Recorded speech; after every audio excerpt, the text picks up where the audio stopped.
morning. Welcome to the Fantasy Formula 1 podcast. I'm Paul. That's Ben. Hey. Thank you for joining this conversation. It is what we'll be talking about anyway. Feel free to talk to us on the social medias at the Fantasy Formula 1 podcast or email us at info@fantasyformula1podcast.com.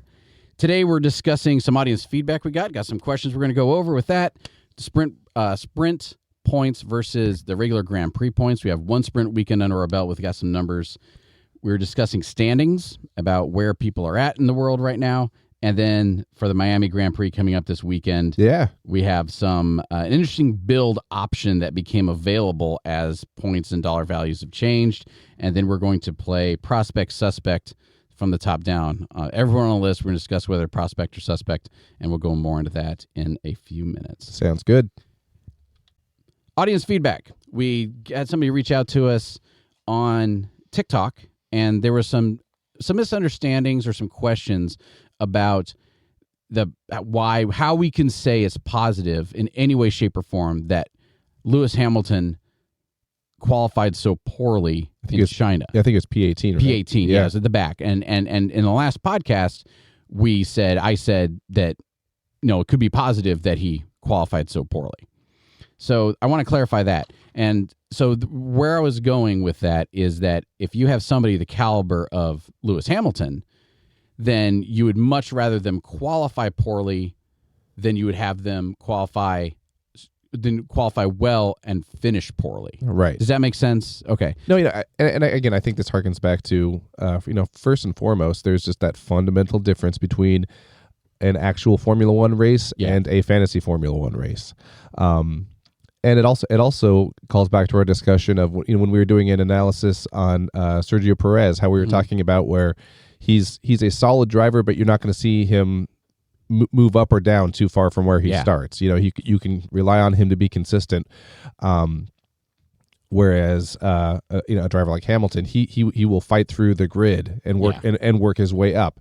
And so regardless of where you start, moving up gets you points. True. So if you can start low, work your way through the grid and get up into a points position, you're not only netting those points for that position, but you're getting all the points for all the people that you passed along the way. So that's still a great thing from a fantasy perspective. Agreed. And I didn't think about it until you just said it. You don't lose points for qualifying poorly. Correct. So as soon as you qualify P18, you're not getting any negative. You're just qualifying P18. Yeah. As soon as you qualify P9, well, then you're getting what 2 points or 1 point or however it works. So as soon as you qualify low and you said finish high, then you're getting all those points. And that's, and I would actually almost say too, and you please feel free to correct me if I'm wrong. We've been so high on Haas this year because they have started low, worked together, driven strategically, and actually, gotten quite a few net positive fantasy points. Absolutely.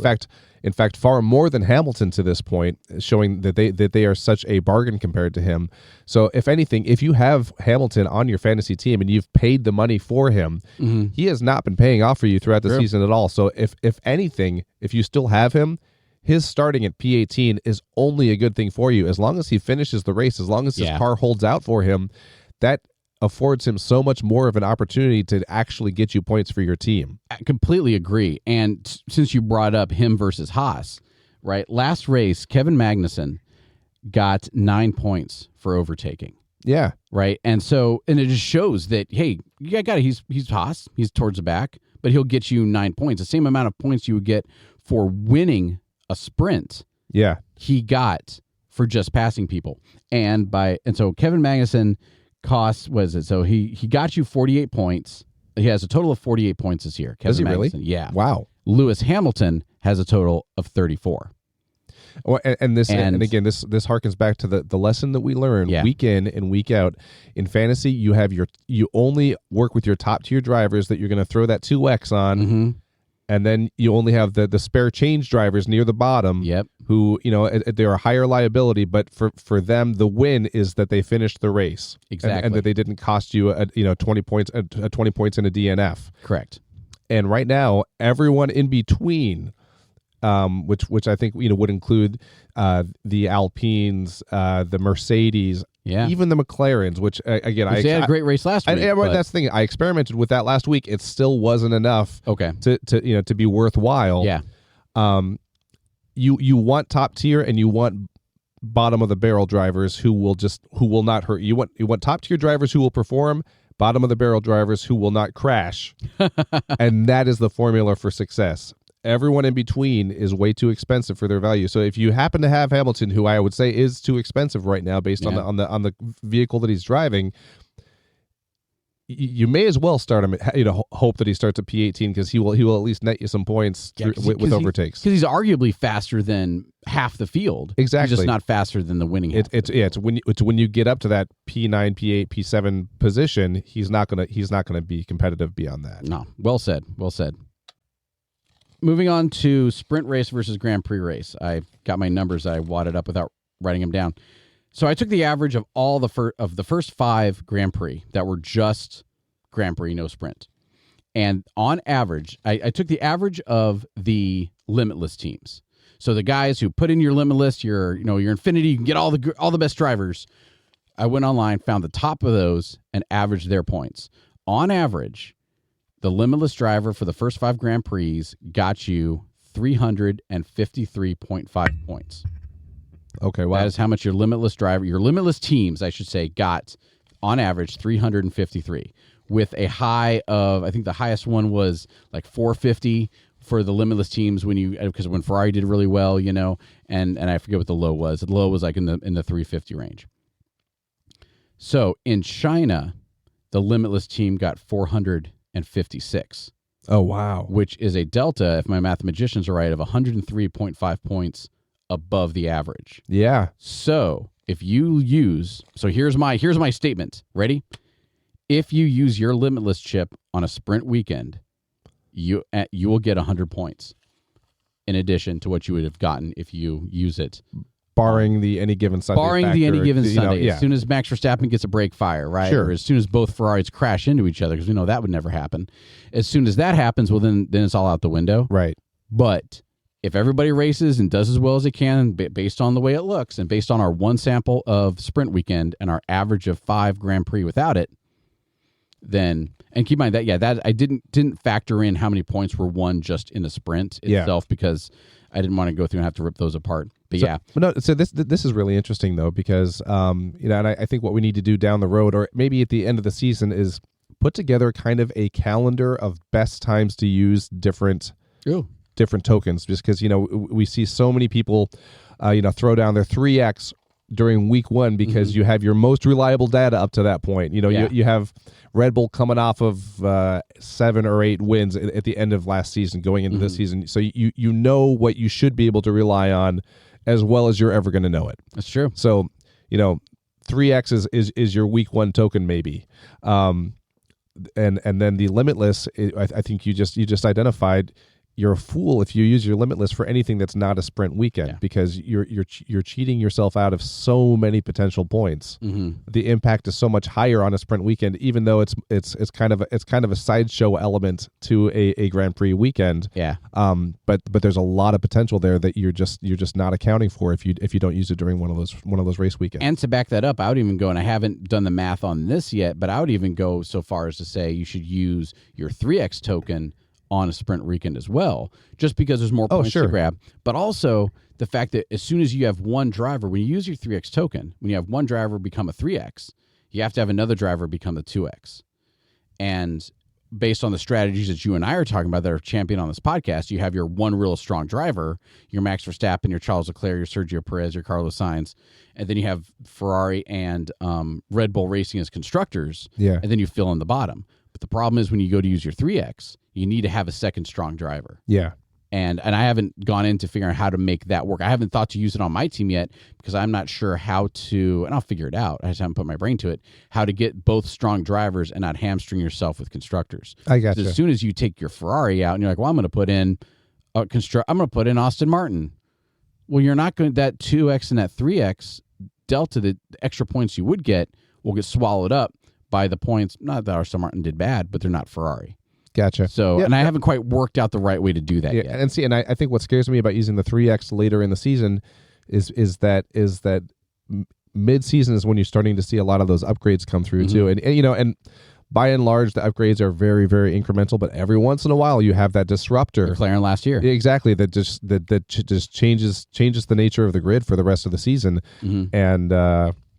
And so, yeah, that makes me a little bit wary of using that later in the year, because you think you should be able to rely on something, but there are still dynamics at play that really change the game. And if people start, and I'm not saying this will happen, and we should maybe keep it for a hot goss section, but what happens when, I know we might allude to it later, when people start giving up as soon as the teams, because at some point, to your point, teams are like, you know what, we're done working on this year. We're going to start looking for next year. Oh, I got you. As soon as that happens, then you might pick the wrong weekend, or I might pick the wrong weekend to have a 2X and a 3X driver when the guy I'm going to 2X, I don't know, his teammate hits the wall and then takes his car. Gotcha. Yeah.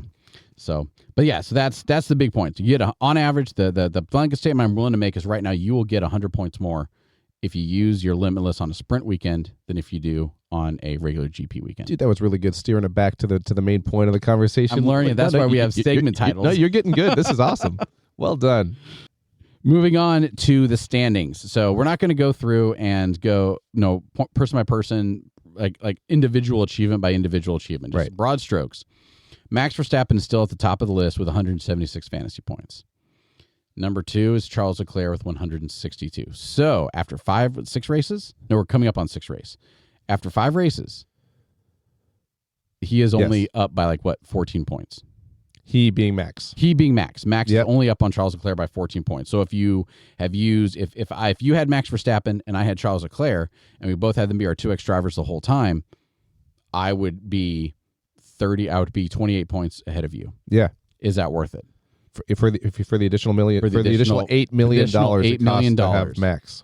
And what do you think? Because my standard reaction is, well, it depends on what you can use those other $8 million for. And that's exactly it. When you're freeing up $8 million from one driver, that gives you a lot of flexibility to play with in terms of who's more reliable in the Haas Williams Kick Sauber verse. And that really varies week to week, and that's where you still have to pay attention to a lot. So I like the Charles Leclerc pick because it gives you a lot more flexibility. If you're sacrificing everything else for Max, he will get you the points. He will win the race, and if you're going to use your coins as well or your chips, or I got to find just a standard terminology, your Infinity Stones, you're not going to have a lot of room to play, and here's the thing: when you do have the more expensive top tier driver, and you have to go to your Zhou Guanyu or your Logan Sargent and again, overall Logan Sargent's been working for us, but again, so far these are the guys who are prone to the DNFs. Yeah. And so that it's not just, oh man, he only got me 4 points. It was, no, he cost me 20 points, and that's a massive swing. And that's another interesting point that I was going to hit up later, but we'll hit it up now, is Max Verstappen. You can now get Max Verstappen and Red Bull Racing and Ferrari in the same team. Earlier you couldn't. That's true. Now you can. Yeah. And the reason is because all the teams have gone up and down, and the drivers have gone up in value so much. If you got, your Kevin Magnussen and your Lance Stroll at the beginning of the season, well, now your value has increased almost $5 million. Right. And then you can get rid of both of them, get Max on your team, get rid of both of them, get rid of Charles Leclerc. You can get Max on your team now. The issue, and I'm bringing it up now because you just mentioned it, the crux of it is that I did it, and now I have to have Valtteri Bottas, Zhou Guanyu on my team. The 2 Kick Sauber drivers, who they themselves are strong drivers. Kick Sauber is not doing well right now because of their mechanical issues. Yeah. So I can have one of my teams has Max Verstappen, Red Bull Racing, and Ferrari. But they also have my 2 standard middle drivers, but they have Zhou Guanyu and they have Valtteri Bottas, and I'm getting ahead of it a little bit, Zhou Guanyu has 9 points for the season. Valtteri Bottas has -5. Right. So what kind of risk, I'm going to use a naval aviation word, what kind of risk am I taking by having my team have that loadout? Yeah, no, and that's exactly it. And another way to frame that too is, Max Verstappen 176, Charles Leclerc 162. That's a 14-point difference. So for $8 million, you're less than one DNF apart. Oh, So you're right. So I'll take 14 less points and a lot more freedom to choose my lower tier drivers that I feel like I can rely on. Yeah, that's true, because for the team I have with that, I have Nico Hulkenberg and Logan Sargent, but I'm missing out on the other Haas drivers. I'm missing out on like Esteban Ocon, who has 30 points. I could have, because I have Hulkenberg, right? I could have Kevin Magnussen and Esteban Ocon in those two spots. Kevin Magnussen, Esteban Ocon, and then Charles Leclerc, Sergio Perez, or Carlos Sainz. So I think, at least based on the previous 5 races, I'm going to be, if the next 5 races are like the previous 5 races, I'm going to lose points by having those people on there. Yeah. At least that's the way it's looking at now. I think it's worth the risk. It's not my primary team. That's my team 3. But also, I don't know. So anyway, so that's so that's the top 2. So you have Max Verstappen's at 176, Charles Leclerc's at 162, so that 14-point difference. Then Sergio Perez is at 157. So he's only, what 5 points behind Charles Leclerc, but he's almost, he's 19 points behind his teammate. Correct. Behind Max Verstappen. Yep. And at that point, but these are still, as soon as it's still close. It's still every week that these numbers are going to vary wildly at this point in the season. If you divide those differences by 5, that's a 3-point difference over race per race on average, right? And you're right. That's one DNF. That's one brake lockup going into turn whatever. Sure. And to be fair, Max does have one DNF on the season already. So the difference would based on his standard performance, the difference would be more significant if it wasn't for that one DNF right now. Agreed. That's a good way to put it. To your point though, then Carlos Sainz, again, he's so much flashier of a driver, and he's so much more fun of a pick. Yeah, but he drops all the way down to 140 points, and again he also missed an entire race because appendicitis. I mean, medical reasons, but the point still stands. Yeah, is that he's, is it strong? Yeah, but as soon as you look at him versus Sergio Perez, it's 17. As soon as you look at him versus teammate, it's 20. He missed a race. Would he be up there? Sure. So this is an example, like Max with his DNF for the brake failure, and like Carlos Sainz. Both of them I kind of lumped together. They have one race that cost them, but that was an anomaly, right? And I'm not a fan of being like, well, don't worry about that. That doesn't matter. And it's going to happen to Checo. It's going to happen to Charles Leclerc. Yeah, it just hasn't yet this season. That's a good way to look at it.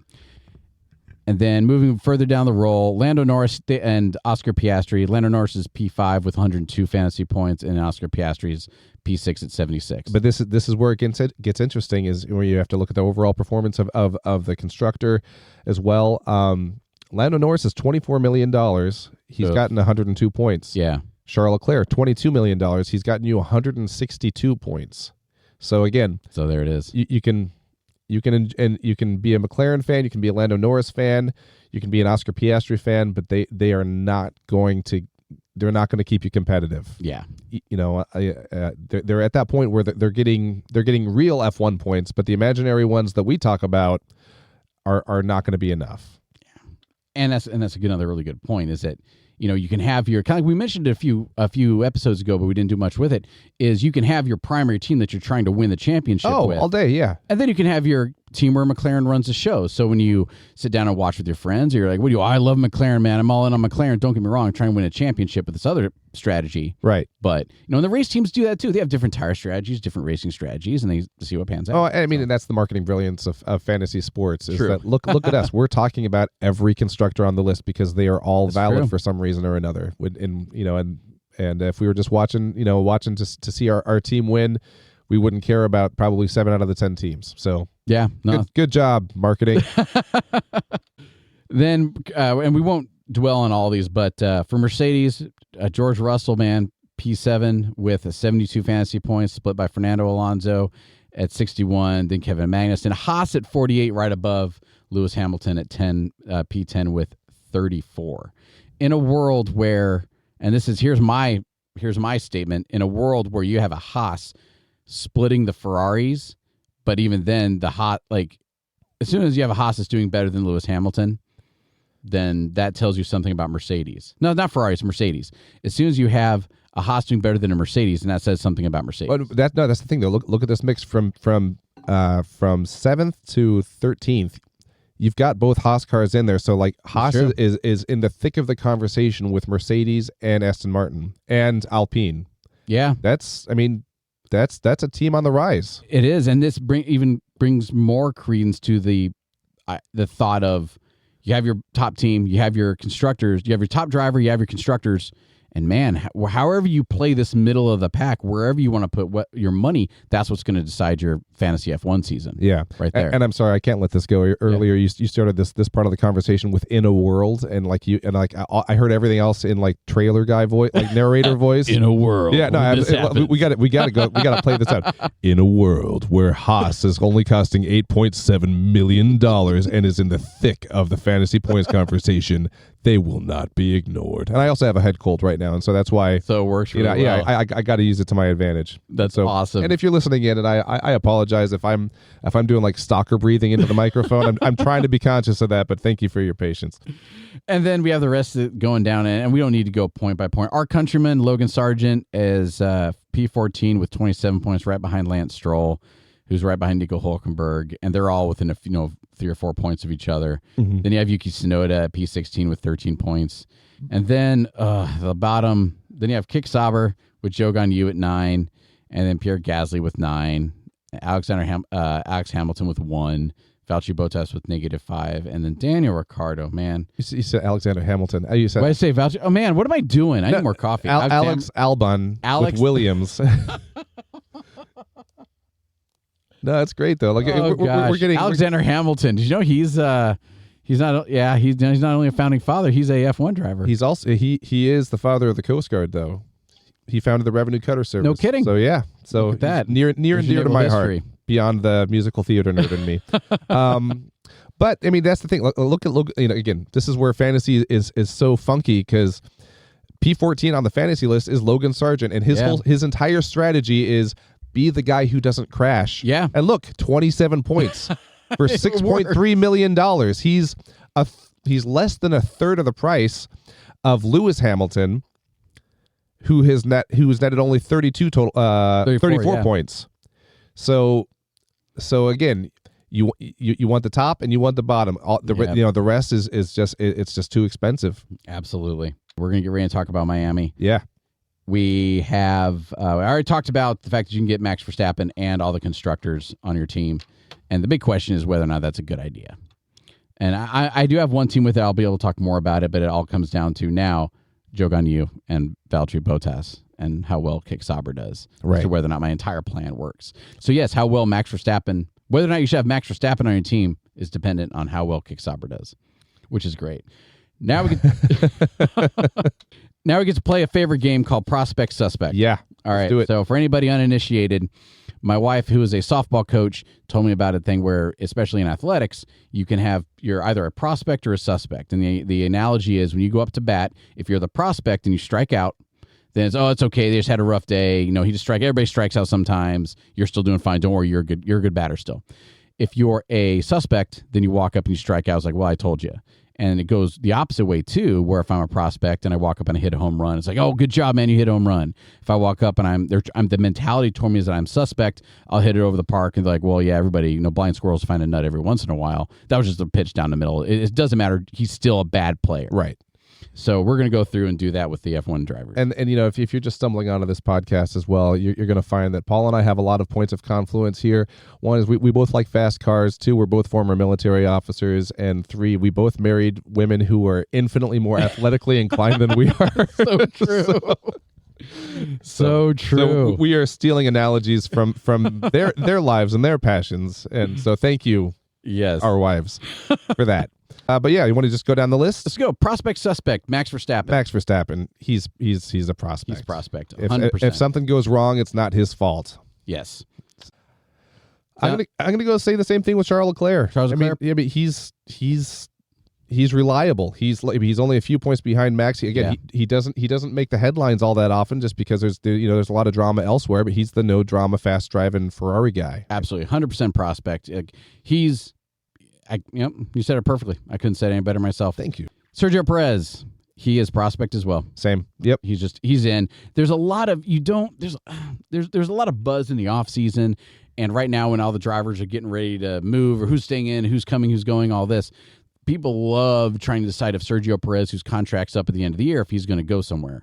He's not. He's a number 2 driver, unless somebody's throwing money at him, or unless there's someplace he personally wants to go.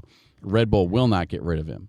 Yeah. I don't think they will. I think that'd be super foolish. I don't see there being a better fit for him either. No, for sure. Prospect suspect Carlos Sainz. He's well onto the prospect side in my mind. The only thing that would give me a talking point, but this would be like me saying like, oh, I have a paper due and I have to have 500 words, is if he and Charles Leclerc end up close together. They have been in some risky situations where both of them want to win. But again, no, prospect. Yeah, and unless Ferrari starts cutting him loose and lets him die on the vine, but they won't, because they want to win a championship. Yeah. So as long as he's performing, they're going to keep putting money at him. Yep. Completely agree. Prospect suspect Lando Norris. Lando Norris prospect. The dude is. I see him getting a win at some point this season. Correct. Yeah. So he's a rising star who's proven himself, and he's in a decent car. Yeah, and I'll even lump Oscar Piastri in with that as well. No, absolutely. I think they're both clear prospects, but they're also a very clear 1 and 2 driver. Yes, absolutely, and especially when how they did their turnaround last year in 2023, how they started out slow and then advanced in fantasy to become like 2 of like the really, really strong good drivers. I'm still waiting for that to occur for 2024. Like they talk a big game about, oh, well, we have a lot to do. Sure, but then they always pull it out. Yeah, absolutely. Prospect suspect George Russell. George Russell, I think he's more under the radar just because he's not Lewis Hamilton. Yeah. But he's scoring more points. He's consistently higher, finishing at a higher place than Hamilton is. I'm going to say he's a prospect.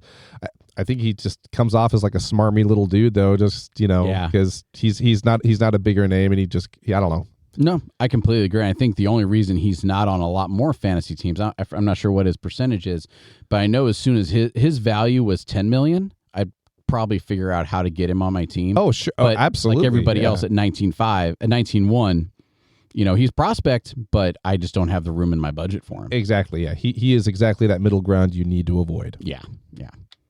Fernando Alonso, prospect suspect.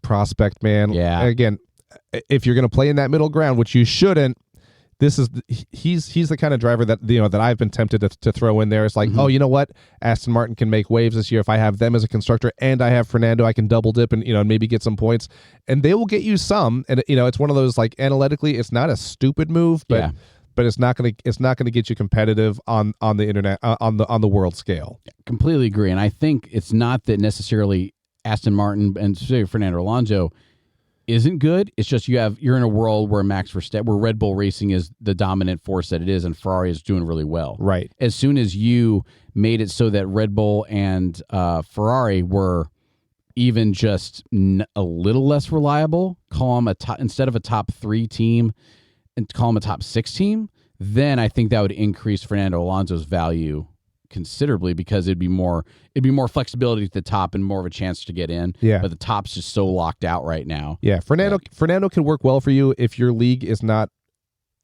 focusing on constructor strength. True. If you have people who are like, oh, I got some really good drivers, as long as you have strong constructors with Fernando, then you're in decent shape. So yeah, agreed.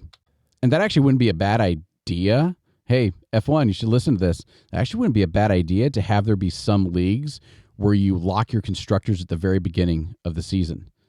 Oh, and you're just locked in? And you're just locked. So you can move around your drivers, but you pick your constructors and you're locked in.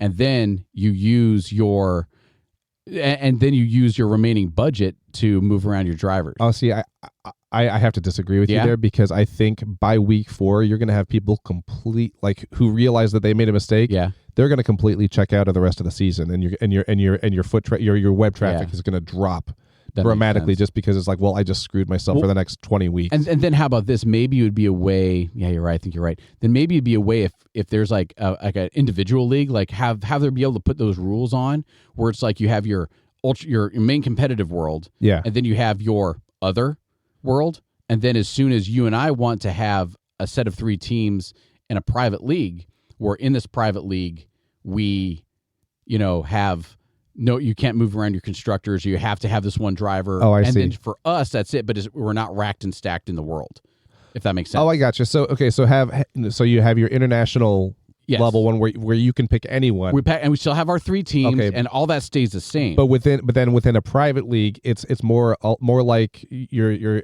other fantasy sports where it's there is only the teams available to pick Correct. from, and if they've been picked, you can't by somebody else. You can't exactly. Pick them. And so you have like how we have right now, how you separate out into private leagues. And you have to use your 3 teams in those private leagues. I see. But if you're like, I'm going to create a private league with Ben and with these people and these people and these people, and then we get our own drivers, we can have our own set of rules. And I can say, you know what, in this league, it's never going to be racked with the world.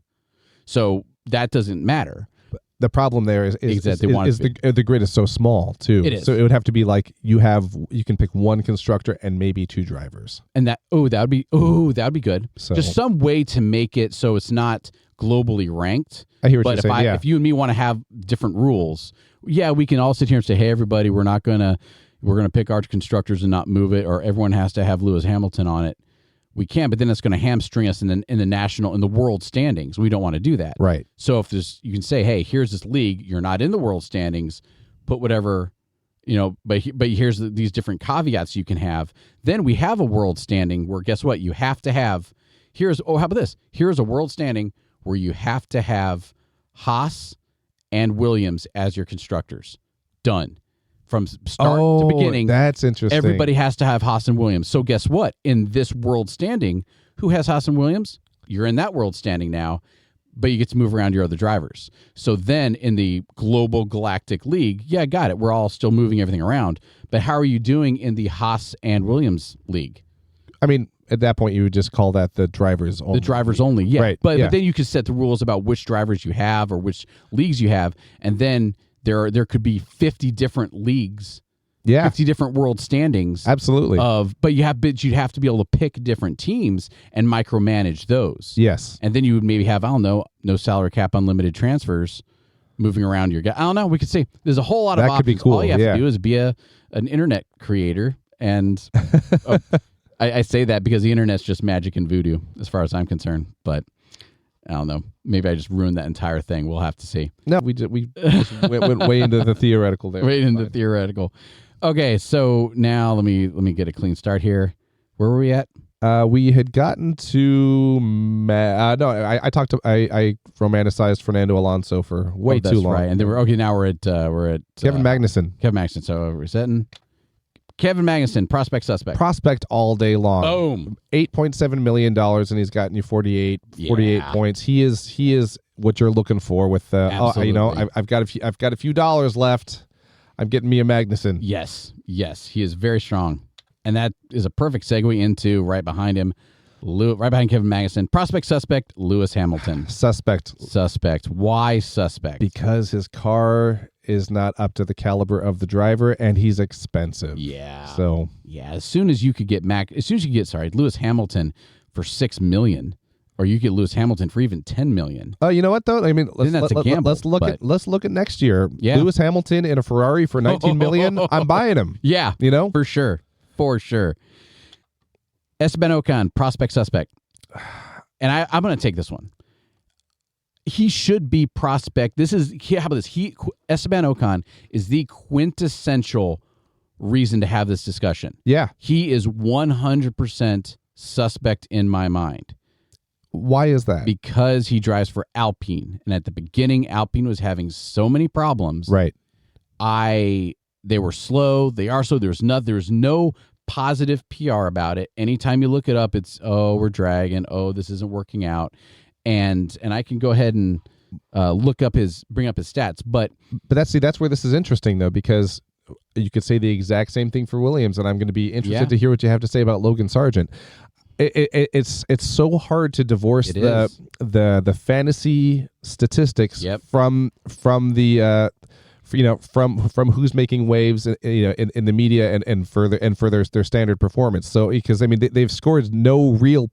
Neither driver has scored any real F1 points this year. They are a total non-issue team. Yep. That is sinking from the mid-tier into the kind of the dreck of the bottom four. Yeah. But from a fantasy perspective, 9 million getting you 32 points. That's strong. It's not bad. It's at least it's at least strong enough to keep them in the conversation. Yeah. But yeah, I don't feel one way or another about them. I feel so suspect about Alpine, and I feel so suspect about Esteban Ocon. And this is and you're absolutely right. Why Ocon? But why am I backing up Sargent? I have Sargent on all my teams. Yeah. No clue. Well, and I was Wookie's. How about this? For me, Logan Sargent has been prospect since he joined. I've been waiting for him to do something good. Okay. As soon as last year when he kept crashing, I'm like, all right, sure. This isn't his season. I hope he's still around next season. Off my teams, done. Right. This year, I didn't have him on my teams. As soon as he started not crashing, I got him on my teams, and now he's doing well, and I was putting up points.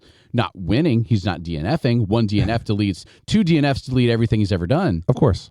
But so I was waiting, and but the same is true with Esteban Ocon. Exactly, and that is why I am looking at these numbers and saying if I like Logan Sargent, I should like Esteban Ocon. I have the utmost faith, and I'm willing to take that risk with Logan Sargent because I knew he could do it. He's been a prospect. I've just been waiting for him to do well. Esteban Ocon, who's more experienced, sure, driving an Alpine, I'm like, nope, I'm just waiting for him to suck. Yeah. I'm waiting for him to crash. He's driving an Alpine. I'm just waiting for it. That is, and I understand that is wrong, but in my mind, Esteban Ocon is prospect, Logan Sargent suspect, and even now looking at the numbers, Esteban Ocon, both drivers don't have any DNFs. Both drivers have been performing roughly the same. Both Alpine drivers? No, sorry. So Esteban Ocon and Logan Sargent. Oh, okay. Esteban Ocon has 5 more points than Logan Sargent. So all things being equal, yes, Esteban Ocon is a little bit more expensive, but he's getting you more points. He is. I am looking at Esteban Ocon saying, no, man, no, don't go near him. Looking at Logan Sargent going, yeah, man, he's the one you want. I gotcha. No reason for it. Yeah, well, and again, zero. Next week they could totally be flip-flopped. It could be totally after Miami, could be a whole different ball game. But as soon as Esteban Ocon in Miami gets a DNF, I'm like, see, I told you, just waiting for him to DNF. I'm with you. As soon as Logan Sargent gets a DNF, I'm like, nah, man, he's been doing great. He didn't need to do that. He's able to save it. All the times he spins out, he's able to save it. Yeah. He just hit it once. Yep. And it's the quintessential prospect suspect of the fallacy of my view of us as fans. I'm like, nah. Anyway, I got you. Call it attribution error, call it whatever. I think I beat that horse, but yeah. No, fair. All right. Dude, 12, Nico Hülkenberg. Nico Hülkenberg. Prospect suspect. Prospect. All the way with Haas. I mean, for the price and the consistency, you're not going to get a better bargain. Completely agree. And so that's great. And again, it's one thing we neglected to mention, but Nico Hülkenberg going to kick Sauber. And I think it's going to be Team Audi. It'll be next Audi year, next which year. is They good. already bought it. They just haven't. Yeah. Which how fast must Kick Sauber have been in and out if they got it? And I have no idea. I'm not in that marketing world, but yeah. So yeah, and then and this is actually an interesting point because I think you were the one last week where you pontificated in our hot goss section about putting Nico Hülkenberg and Carlos Sainz in Audi. Was that it? I was talking about how cool would it be if Sainz went to Aston Martin. Oh, okay. I believe Sainz is on his way to kick Sauber or Audi. Okay, really? They are pursuing him. Interesting. And there have been articles alluding to kind of an offer too big to ignore. So, okay. But that being said, nothing is set in stone. And there was also articles about Sainz being in conversations with Red Bull as well. But really? But again, I don't see Sergio Perez going anywhere. No, so I really don't. So I think we're going to see Sainz and Hülkenberg on the new team Audi next year. That would be interesting. For Sainz and Hülkenberg going on Audi, what do you know? Because I know you have your finger on the pulse of the news a little bit better than I do.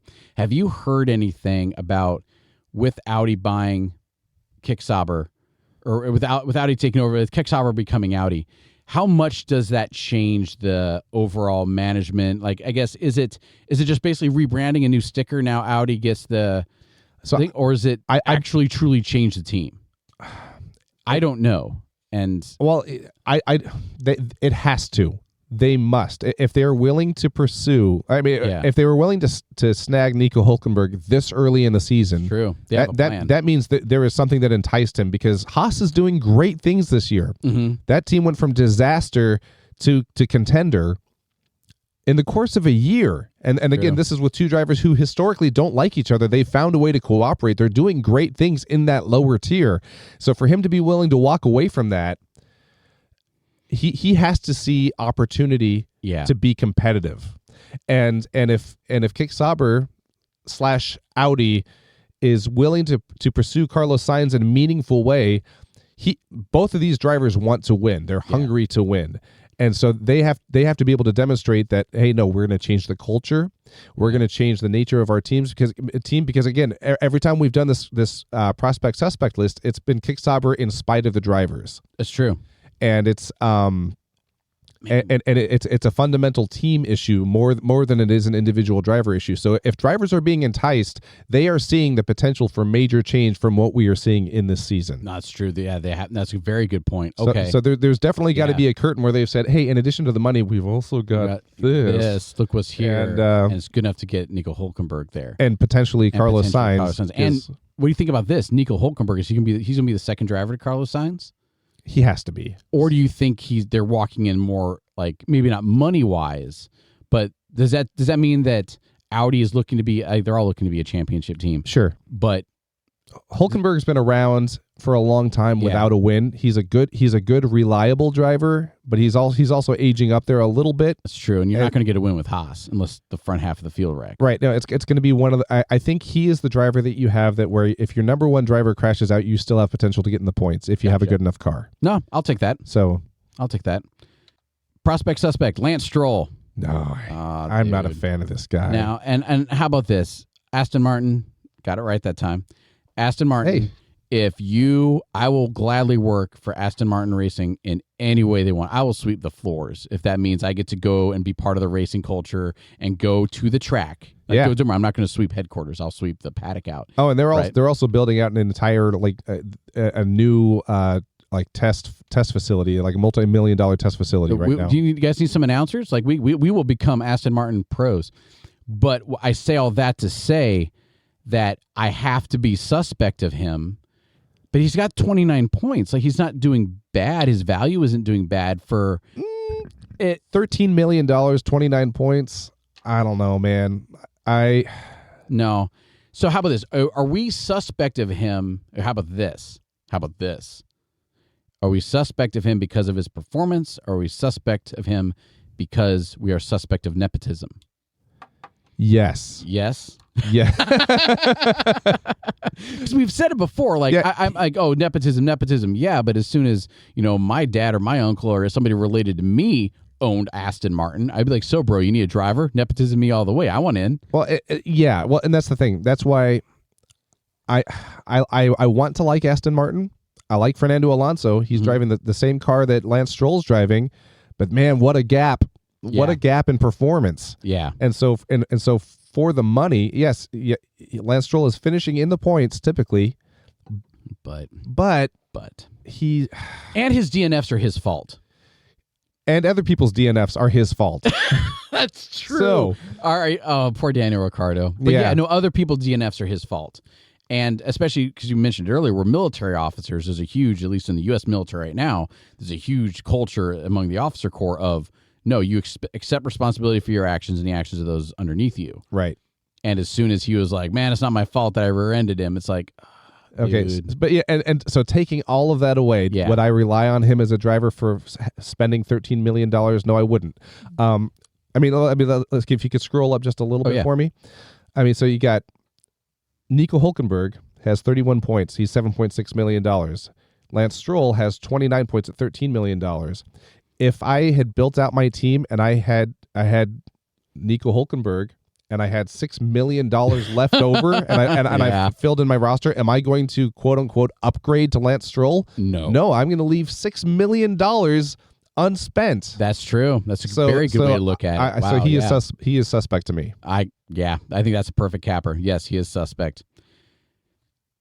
Logan Sargent, our countryman, prospect or suspect? I love the guy.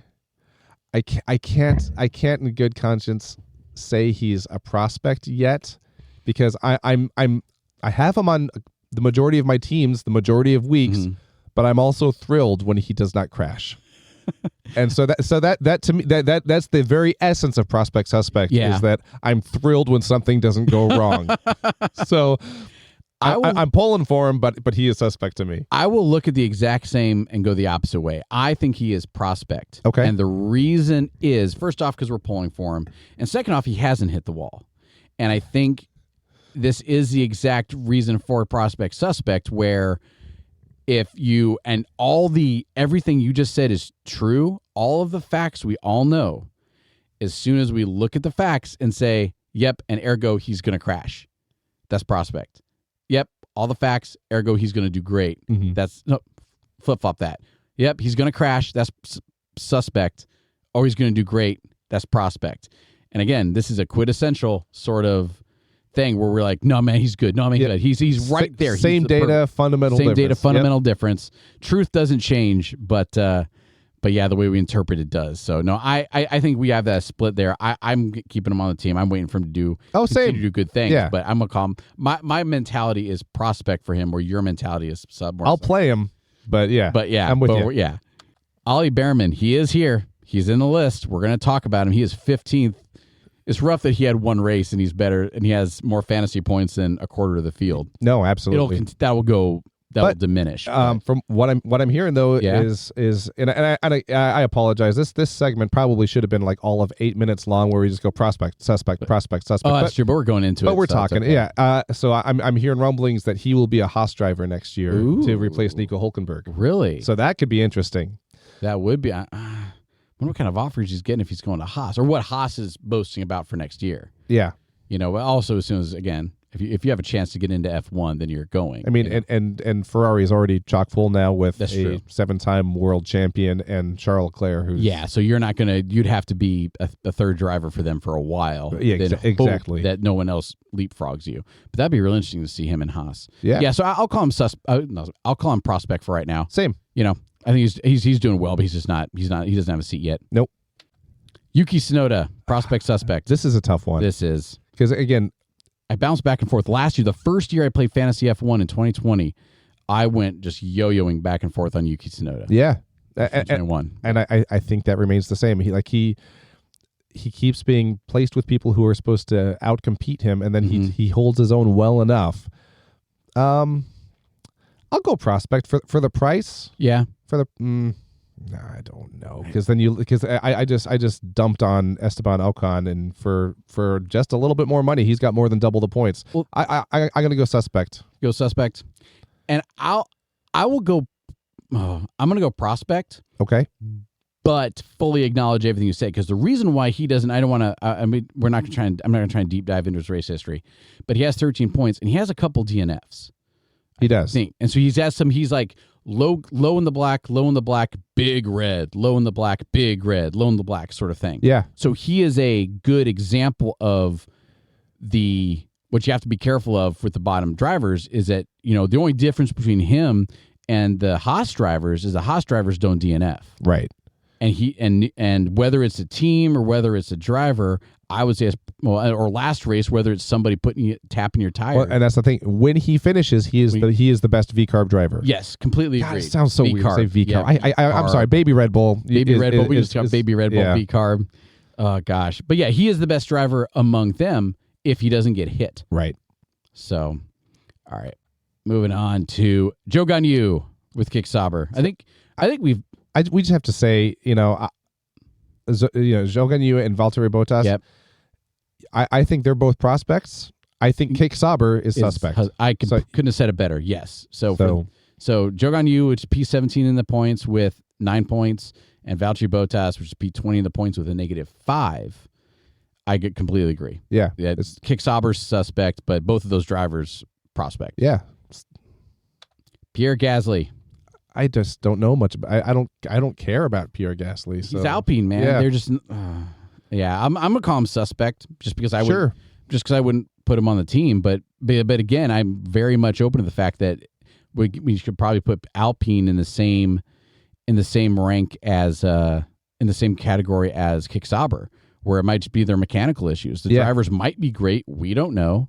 Like Pierre Gasly. I'm not digging into all of his race history yet, but he just hasn't done much. And whether it's him or the car, I don't know. And they also are, the two Alpine drivers do not like each other at all. And really? I forgot about that. Oh yeah, no, and that absolutely matters because you look at Haas. The two guys in Haas, not fans of each other, but they found a way to put aside their differences. They race cooperatively. They listen to their team principal, and so yeah. So I'm gonna leave Gasly as a suspect as well. All right, team dynamics. No. Alex Albon with Williams, prospect or suspect? I'm gonna go suspect because he has 1 point. Yeah, like I'm sorry, man. Like, and especially for somebody who the team's obviously putting a lot of faith in him. Oh, for sure. He is the team's clear P1 driver, lead driver, driver one, number one driver. Yeah. And he's just not fantasy wise. Maybe in real world it's a lot different. And that's the big disclaimer here. I think the guy's got potential. I think he's got a future.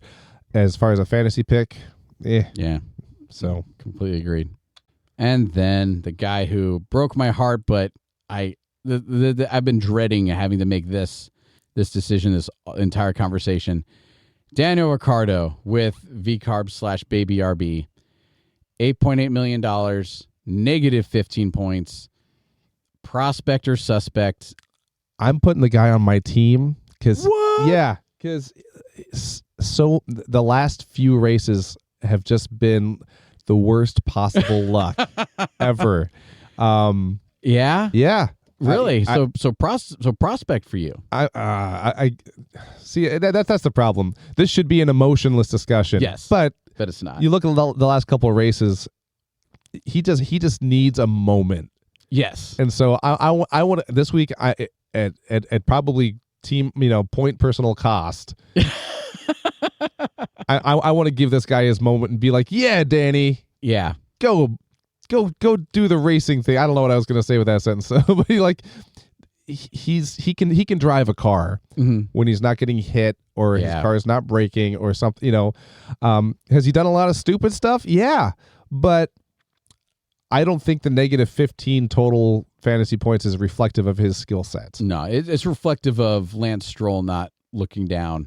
Of Lance Stroll looking into the turn instead of looking ahead, right, and rear-ending it. So I think Miami is going to be his glorious turnaround moment. Yeah, I'll take that. So, but if Miami, if you think Miami might be Daniel Ricciardo's glorious turnaround moment, I have been waiting. So does that mean he is for you like Logan Sargent was for me over the last couple of years, where I'm just like, all right, man, I'll give you a shot.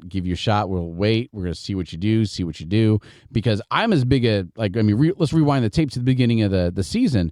Man, I was singing Daniel Ricciardo's praise. And I still, and my belief on his ability, my belief on his capability, my belief on all of them hasn't changed. Okay. So, the logic was all there. But so let's relabel this then. Okay. Miami is the make or break moment because I think the last 2 or 3 weeks it's been, man, like Daniel Ricciardo really needs to prove himself. And the last 2 or 3 weeks, just crazy out of control things have happened that have been like, okay, mulligan. He will either be the assured. He's not gonna be on Team Red Bull. Yeah, not right now. Not next season. Not next season for sure. He might hopefully be around. But this week will either show he is the guy moving forward for Baby RB for another year. Or it's going to be like, hey, get that Liam Lawson kid on the phone. That's a good point. I think after this or in the coming weeks here, because it'll be, there's only so many times that your failure is out of your control, and this is definitely a make or break week for him. Yeah, what's that joke? What do you call somebody who's consistently lucky? Prepared and good. Yeah. What do you call somebody who's consistently unlucky, unprepared, or right? Just not good. And man, and I don't want to get into the hot gossip about what we think he'll do. I completely agree that getting him here is the right. That having him have the seat was the correct move. But as soon as you test him out in a Red Bull, any of these drivers would probably do really great things if they were sitting in an RB20. Exactly, and they had all season, they had years of development to get it all accustomed to him. But you put him in a Baby RB /VCarb. that maybe didn't have all the evolution. And then, well, crap, man. Then now you're looking at Liam Lawson, like you were saying. Geesh. All right, that sums up our prospect suspect. And I think you had a segment that you were wanting to kick off. I do. Sweet. So data is a funny thing. Social media algorithms are a funny thing. So we're 40 some odd episodes into this podcast, and we're having a blast. We're still reaching a relatively small audience, but to be honest, it's a very niche category, and that doesn't stop us from again really loving what we do. But what was funny was we noticed that last week, Paul had his segment, the Hot Goss segment, where he talked briefly about Aston Martin and particularly one Taylor Swift. Yep. And her referencing Aston Martin. And the little clips that we put on social media that referenced Taylor Swift exponentially outperformed everything else we've ever talked about, which is funny and sad. It's more sad than funny. Yeah. So given that we are still a very small potatoes podcast and we're trying to get our leg up in the world in whatever way we can, we're going to pander to the algorithm just a little bit and make sure that we mention Taylor Swift this week. So join me in a new segment called Pander Express, where I've decided to describe the status of each constructor using a Taylor Swift song title. Awesome. So VCarb / Baby RB, given the issues with Daniel Ricciardo and Lance Stroll, VCarb's song is "You're Not Sorry." Red Bull was an easy one; it's just "Untouchable." Kick Sauber / Audi in their attempts to grab new talent. They just snagged Nico Hülkenberg. Yep, Nico Hülkenberg, and they're going after Carlos Sainz as "You Belong with Me."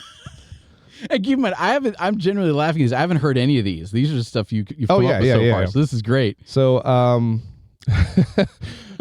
Williams, and again, Logan Sargent, we love you. But off of her new, what's the new album called? Oh, it's the Tortured Poets Society. Okay, or Tortured Poets Department. Yeah, Dead Poets Society. Dead Great Poets movie. Society. Anyway, but so Williams is "My boy only breaks his favorite toys." And then Aston Martin, we're gonna stick with Lance Stroll and the Daniel Ricciardo incident. Okay, it's "Look What You Made Me Do." It was a weird concertina effect, I just don't know what happened. It was just it couldn't have been avoided. You stopped. I had to hit you. Stopped. And Alpine, just because drivers don't get along, we got bad blood. Ferrari, again, they're parting ways with Carlos Sainz, and we are never ever getting back together. And I feel bad for Mercedes on this one, but this is me trying. Oh. All right, then we got Lewis Hamilton. McLaren, just as they're getting increasingly competitive, and that orange is looking a little scarier in the rearview mirror of a couple of the top tier guys. It's "I Bet You Think About Me." And then on the same note, Haas, as they've been becoming a competitor as well, we're giving them some daylight. So that is our honorable Taylor Swift mention, Pander Express segment. Thank you for bearing with us. We'll get back to some actual substantive F1 talk now. I want to keep Pander Express on. No, we can do that because again, week to week, she's got so many songs. We can switch it up. I'm gonna live because they say laughing makes you live longer. I'm gonna live longer because of this segment. Oh, I really good. feel I am. That is great. Oh, great. Well, I think that covers all we had. Any parting shots or save rounds or anything like that? As always, if you like what you're listening to, recommend it to a friend. Hit that subscribe button. Give us a 5-star review. Leave a comment, and that'll really help us out. Hey, and thanks for stopping by. We really enjoy doing this podcast, and like our opening line is we'd be having this conversation anyway. So we're glad you came to join us on it. Yeah. Thanks a lot. Cheers.